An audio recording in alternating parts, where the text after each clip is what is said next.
আজকের ব্লগটা কালী পুজোর দিনের। নমস্কার, আমি স্বাগত জানাই সকলকে আমার এই মিনি ব্লগে। কালী পুজোর দিন আমাদের বাড়িতে লক্ষ্মী পুজো হয়ে থাকে। লক্ষ্মী পুজোটার নাম আমরা বলি কুললক্ষ্মী পুজো। অমাবস্যা তিথিতেই এই পুজোটা হয়ে থাকে। তো এবারে পুজোটা সকালবেলা হয়নি, পুজোটা হয়েছে দুপুরবেলাতে, মানে 2:45-র সময় অমাবস্যা লেগেছিল, তারপরে পুজো হয়েছে।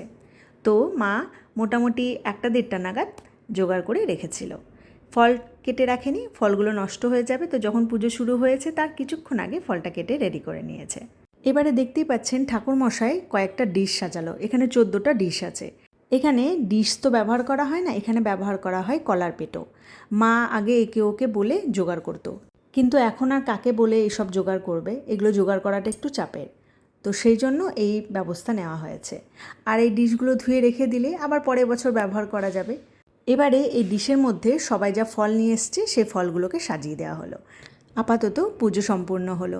আর জানেন, এই পুজোতে একটা মিষ্টি লাগে, মিঠাই, ওই যে বাটিতে আছে ওইটা, খুব টেস্টি খেতে, বেশ ভালো লাগে। এই পুজো উপলক্ষে এই মিষ্টিটাকেই দেওয়া হয়। তো কাদের কাদের এই পুজো আছে অবশ্যই কমেন্ট করে জানাবেন। আপাতত প্রসাদগুলোকে ঢেকে রাখা হয়েছে। সন্ধ্যাবেলা এর আরও একটা কাজ আছে। কি কাজ হবে সেটা অন্য একটা ব্লগে দেখাবো। আপাতত এখন বেরিয়ে পড়লাম ঠাকুর দেখতে। পুজো সম্পূর্ণ হয়েছে মোটামুটি 3:30-র মধ্যে হয়ে গেছে। তারপরে 4:30, 4:45 নাগাদ আমি মনির সাথে চলে গিয়েছিলাম হাঁড়িবাড়ির মাকে দেখতে। এই মা খুবই জাগ্রত, দূর দূর থেকে অনেকেই এখানে আসে। এখানকার যে পুজোটা হয় সেই পুজোটা কিন্তু অনেক রাত্রিতে হয়। যারা মায়ের কাছে পুজো দিতে যায় তারা আগে গিয়ে ফুল, মিষ্টি, মালা এগুলো দিয়ে আসে। সকাল থেকে শুরু হয় এগুলো দিয়ে আসার পর্ব, মানে রাত্রিতে পুজো হয়, তো অনেকে পুজোর উপোস না করেও অনেকে ফল, মিষ্টি এগুলো দিতে যায়। তো দেখেই বোঝা যাচ্ছে যে কত ভক্তের সমাগম এখানে হয়। তো সমস্ত কিছু আলাদা করে ওই ঘরটায় রাখা আছে, আর ওইখানে সবাই মিলে প্রদীপ আর ধূপকাঠি এগুলো জ্বালিয়ে দেয়। পুজোর পর মাকে কিন্তু বিসর্জন দিয়ে দেওয়া হয়, আর কাঠামোটা রেখে দেওয়া হয়। সারা বছর এই কাঠামোতেই পুজো দেওয়া হয়।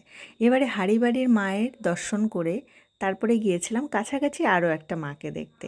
গ্রামে ভেতরে ভেতরে অনেক রাস্তা আছে, আমি তো কোনো দিন যাইনি। মনি এর আগের বার আমাকে এই জায়গাটা নিয়ে এসেছিলো, তাই মনিকে বললাম চলো এটাও দেখে আসি।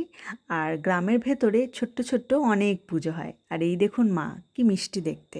অনেকটাই সন্ধে হয়ে গিয়েছিল, তাও বাড়ি ফিরে চলে গিয়েছিলাম আরও একটা জায়গায়, আমাদের বাড়িরই পাশে পূর্বপাড়ার ঠাকুর দেখতে। এই দেখুন, এইটা হচ্ছে আমাদের পুকুর, আর পুকুরের পাশেই আছে দুর্গা মন্দির। দুর্গা মন্দিরটাও আপনাদেরকে দেখাবো। আর এই যে এইখানকার মা, কি অপূর্ব দেখতে লাগছে। এই পুজোটাও অনেকটা রাত্রিতে হয়। ছোট্টর মধ্যে ডেকোরেশনটাও খুব সুন্দর লাগছে। আর দুর্গা পুজোতেও লাইটিং ডেকোরেশন নিয়ে কোনো কথা হবে না, সেটাও কিন্তু দুর্দান্ত হয়। আর এই যে এটা হচ্ছে দুর্গা মন্দির। দুর্গা মন্দিরটা বানানো চলছে, এখনও সম্পূর্ণ হয়নি। আজকের ভিডিওটা কেমন লাগলো অবশ্যই জানাবেন। সকলে ভালো থাকবেন, সুস্থ থাকবেন। ফিরে আসবো অন্য কোনো ভিডিও নিয়ে। কুললক্ষ্মী পুজোতে সন্ধ্যাবেলা কী কী হলো দেখাবো অন্য একটা ভিডিওর মাধ্যমে।